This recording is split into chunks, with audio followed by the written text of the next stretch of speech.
Let's jump right in. Welcome to today's Explainer, where we're tackling one of the most fiercely debated questions out there. Are great leaders just born that way, holding some lucky genetic lottery ticket, or is leadership actually a highly learnable craft? We're going to look at the hard evidence today and deconstruct exactly how greatness is actually built. Have you ever looked at a really phenomenal leader, maybe a powerhouse CEO, a historical figure, or even just a magnetic manager you've worked with, and thought, wow, they just have it. They were born with it. It is so easy to assume that, right? Because our brains see this polished final product, the effortless charisma, the snappy decision-making, and they kind of trick us into thinking it's this natural, innate gift. But as we're about to see, that assumption is actually completely backward. So here's the deal. Genetics might hand you a small spark. Maybe you have a natural tendency to be outgoing or super energetic, but potential is just a spark. The real roaring fire of leadership is only ignited through active choice and effort. You have to literally choose to build that fire. You got to climb those stairs of learning, of discipline, and yeah, definitely a failure. Now, something we constantly do, and I bet you've seen this, is confuse the loud person with the leader. Dominating a conversation, well, it might get you attention, but it is definitely not going to drive a team forward. Actually, history is totally filled with highly effective, super introverted leaders who are focused entirely on vision, discipline, and execution. Real leaders listen, they inspire, and they get results. Volume is simply not a prerequisite for impact. That being said, genetics do provide some raw ingredients. Things like high energy, extroversion, maybe a dash of natural charisma. But look at it this way. Just because you have flour and sugar sitting in your pantry doesn't mean you automatically have a cake, right? And being an extrovert absolutely doesn't automatically make you a CEO. These traits might get your foot in the door, but they absolutely do not do the work for you. Okay, this is where the data reveals a massive paradigm shift. Genetics, they only provide about a 30% head start. 30%, that's it. The overwhelming majority, a massive 70% of true leadership, is actively crafted through continuous effort, really complex experiences, and just sheer discipline. So if you're sitting there right now thinking you don't have that 30% genetic head start, well, remember that the 70% is entirely 100% within your control. But to actually activate that 70%, you need the growth mindset. This is absolutely crucial.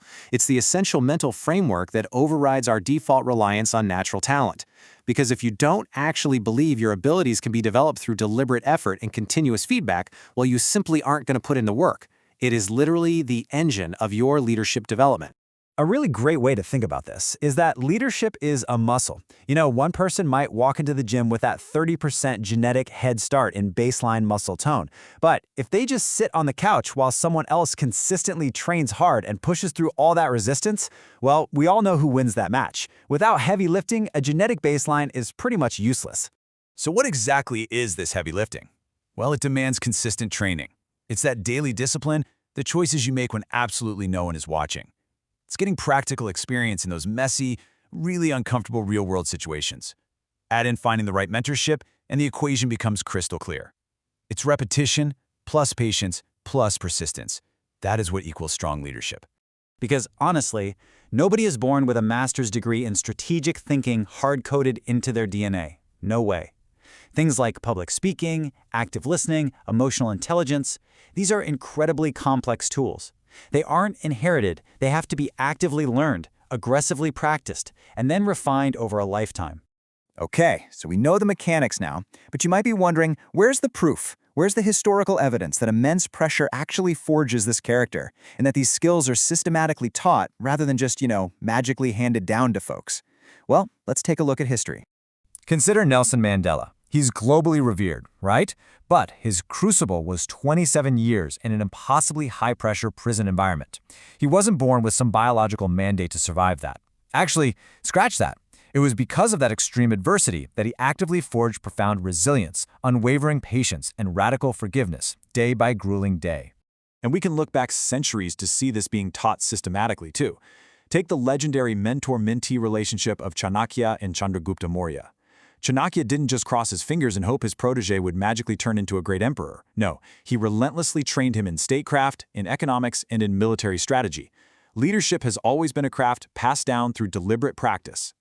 Okay, so understanding the theory is great and all, but execution is the whole shebang. The mantra you need to remember here is build it, live it, lead it. Leadership isn't something that just magically happens to you. It's constructed, one choice at a time. Let's break down an exact 3-step roadmap so you can get started on this journey today. Here is your daily action plan. Step 1. You have to shift your narrative. Move permanently away from "I'm not a born leader" and start saying, "I can build this through effort." Step 2. Practice under pressure. You've got to stop avoiding difficult challenges. Start treating tight deadlines and those inevitable failures as your own personal training ground. And step 3. Invest in continuous learning. Commit to refining your listening, your speaking, and your strategic thinking every single day. We'll wrap up this explainer with a pretty powerful thought. A leader is one who knows the way, goes the way, and shows the way. I want you to notice the verbs there: knowing, going, showing. None of those are passive genetic traits. They are active, highly deliberate behaviors. That's 70%. It is entirely in your hands. So, now that you know leadership is a muscle, what exact heavy lifting are you going to choose to do tomorrow? Thanks so much for joining us, and keep putting in the work.